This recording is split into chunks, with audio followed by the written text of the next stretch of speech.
தங்க மீன்களுக்கு 3 தேசிய விருதுகளும். மறைந்த இயக்குனர் பாலு மகேந்திராவின் தலைமுறைகள் படத்துக்கு தேசிய ஒருமைப்பாட்டுக்கான நர்கிஸ் தத் விருதும், வல்லினம் படத்தின் சாபு ஜோசப்புக்கு சிறந்த எடிட்டர் விருதும் கிடைத்துள்ளது.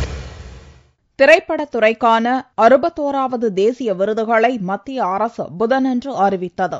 மாநில மொழி பிரிவில் சிறந்த தமிழ் திரைப்படமாக ராம் இயக்கத்தில் வெளியான தங்க மீன்கள் தேர்வு செய்யப்பட்டுள்ளது.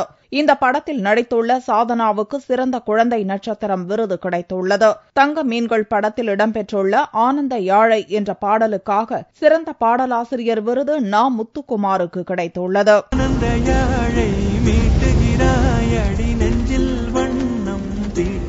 தேசிய ஒருமைப்பாட்டுக்கான நர்கிஸ் தத் விருதுக்கு மறைந்த இயக்குனர் பாலு மகேந்திராவின் தலைமுறை படம் தேர்வு செய்யப்பட்டுள்ளது.